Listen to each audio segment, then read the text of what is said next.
So today we'll discuss basic terminologies and principles of ventilation and physiology of gas exchange. So today we'll discuss compliance, resistance, time constant, trigger, control, limit, what is functional residual capacity, what is residual volume, tidal volume, minute volume, and dead space, oxygenation. So today we'll discuss the basic things of the ventilation. Without understanding these, we can't understand ventilation. So first of all, compliance. What is compliance? So compliance is the change in the volume per unit change in the pressure. So delta V upon delta P. So normal newborn compliance is 0.005 liter per centimeter of H2O or 5 ml per centimeter of H2O. So compliance is the inverse of the elastic recoil. So elastic recoil is coming back to the position, and what is the compliance? How easily we can inflate the lungs. So compliance is of three types: static compliance, dynamic compliance, and specific compliance. So static compliance measure when there is no gas flow, dynamic compliance measured during the gas flow, and specific compliance is the compliance divided by the FRC. So that is the specific compliance of that particular lung. Okay, because compliance depends on the FRC. So what happens in these different pathologies? So in RDS, compliance will decrease because there is the involvement of the alveoli. Alveoli are collapsed, that's why compliance will decrease. In MAS there will not be change in compliance. In BPD also, BPD is the disease of the airways, so there will not be much change in the compliance. Okay, and pneumonia is the disease of the parenchyma, that's why compliance will be decreased here. Then comes to air resistance. So what is resistance? Resistance is the pressure gradient required to move the gas into the airway at a constant flow rate. So P1 minus P2, this is the pressure gradient divided by flow rate. So according to Poiseuille's law, resistance is directly proportional to the length of the tube, inversely proportional to the radius to power 4. Okay, so if we choose the small size ET, that will increase the resistance drastically, and if that's why we cut the ET tube 2 to 3 centimeter to decrease the resistance and to decrease the dead space, and that's why we should use appropriate size ET tube. Normal resistance of the newborn is 20 to 30 centimeter S2O per liter per second. So what happens in the different types of disease? So in RDS there won't be much change in the resistance because RDS is the disease of the alveoli. Resistance will be increased if there is the involvement of the airways, like the MAS and BPD, resistance will be increased, but pneumonia and RDS resistance won't increase much. Then coming to time constant. What is the time? Time constant is the time required to fill the alveoli or emptying the alveoli, or we can say the time required to equilibrate the alveolar and proximal airway pressure. Okay, so it depends on the compliance and resistance. Time constant is the product of compliance and resistance. So one time constant is around 0.15 second and 3 time constant 0.45 second. So it takes around 3 to 5 seconds to completely emptying of the lungs. So why we keep the IE ratio in ventilator of 1:2? Because expiratory time constant is the twice of the inspiratory time constant, and in why preterm's respiratory rate is more?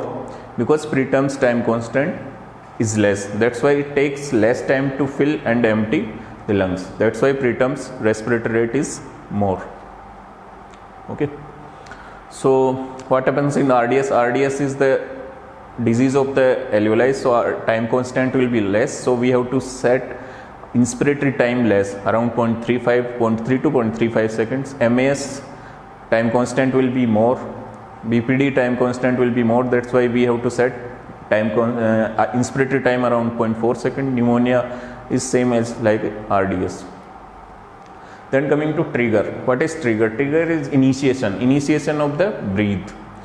So different types of trigger are there: pressure trigger, flow trigger, thoracic impedance trigger, abdominal motion trigger, and electric activity of diaphragm. So first the pressure trigger actually is not much sensitive, and some delay will be there, so work of breathing will be more. So we use flow trigger in the newborn. Flow trigger is highly sensitive, time delay is less, we can measure the tidal volume also. So many benefits are there for flow trigger, that's why we use flow trigger most commonly. Then electrical activity of diaphragm is the newer method, so but we are not using currently, and it is somewhat invasive also. So what is the control? Control is the variable which we are controlling at each breath, maybe pressure control or volume control. So in newborn we are using the pressure control, in pediatric or adult we use volume control. So we are controlling the pressure, and volume is decided by the lungs. So how much this pressure we want, how much volume is depends on the lung compliance. If lung compliance is more, volume delivered will be more. So two types of ventilators are there: pressure control, volume control, and the third one will be hybrid, where we control both, hybrid mode. Then what is the limit? Limit is the variable that limits the inspiratory flow. So what maximum we can deliver? So it is pressure limit or volume limit. In pressure control it is the pressure limit, in volume control it is a volume limit. So then coming to cycle, the variable which changes from inspiration to expiration, that is the cycle. So that can be time cycled or flow cycled. Most commonly we use time cycled in modes of ventilation, but in flow cycling will be there in pressure support ventilation. So what is flow cycling? Flow cycling is the change from inspiration to expiration happens when there is decrease of flow from highest to 30%, 20 to 30% of the maximum flow, then it will be converted to expiration. And in time cycle we fix that inspiratory time, and then that will be changed to expiration after that inspiratory time. Okay, so most commonly we use TCPL, time cycled pressure limited ventilation. What is the type? Gas of volume of the gas which moves in and out during normal breathing, that is the tidal volume. So it is inspiratory tidal volume and expiratory tidal volume. So inspiratory and expiratory tidal volume will be same if there is no periturbal leak during ventilation, that both will be same. If there is periturbal leak, then expiratory tidal will be less. Normally it is 4 to 6 ml per kg. What is minute volume? Minute volume is the volume of gas that is moves in and out during 1 minute. So that is minute volume is respiratory rate into tidal volume. So during 1 minute how much gas is moving in and out, that is the minute volume. For high frequency ventilation it is frequency into tidal volume square. So in frequency it is tidal volume square. Okay. So what is FRC? FRC is functional residual capacity, volume of gas that remains in the lung after normal expiration. So after normal expiration some gas will be remained in the lungs, that is responsible for the continuous gas exchange. So that is the FRC. So normal FRC of newborn is 30 ml, around 30 ml per kg. Normal newborn breathing in room air. So we want optimum FRC for good compliance. If FRC is less, compliance will be less. If FRC is more, then also will be compliance will be less. So FRC we want optimal, where compliance will be optimum. Okay. So what is dead space? Next is dead space. So dead space, the volume of gas that is not taking part in gas exchange. So maybe in airways or in ventilator tubings or airways, gas will not take part in gas exchange, that is the anatomical dead space. And some alveoli also, if gas exchange is not happening because of maybe some PPHN or maybe some perfusion, like a capillary perfusion is not good, then there will be dead space, that is alveolar dead space. And both anatomical and alveolar is total dead space or physiological dead space. Okay. Then oxygenation. So oxygenation is, we are giving oxygen from environment to lungs, from lungs to the blood, and that will go to the tissues. That is the complete oxygenation. So oxygenation in conventional ventilation depends on the FiO2 and mean airway pressure. Okay, so mainly both, it depends on the FiO2 and mean airway pressure. So FiO2 we can control directly, but mean airway pressure depends on the PWP, most commonly PWP, because it is applied during the full respiratory cycle. So if you want to increase the mean airway pressure, first we have to increase the PWP, second is the PIP, third is inspiratory time, then rate, and then flow. So these are the mean airway depends on these, all of these. Then what is the formula of calculation of mean airway pressure? So that is the PIP into the I time plus PEP into E time upon I time plus E time. That is the, we can calculate, but many ventilators show it on ventilator screen also, so no need to calculate nowadays. So if you want to increase the oxygenation, either you can increase the FiO2 or you can increase the mean airway pressure by increasing the PEP or PIP or I time. So, but in HFO we can control the oxygenation and ventilation separately. So for oxygenation in HFO is FiO2 and MAP. MAP we can control directly in MAP knob is there, we can increase the MAP to increase the oxygenation, or either we can increase FiO2. So first increase the MAP, don't increase the FiO2. So after increasing MAP, after in optimum MAP, if it is not increasing, then you can increase the FiO2. Then coming to ventilation. So in conventional ventilator, ventilation depends on minute ventilation, minute volume and IE ratio.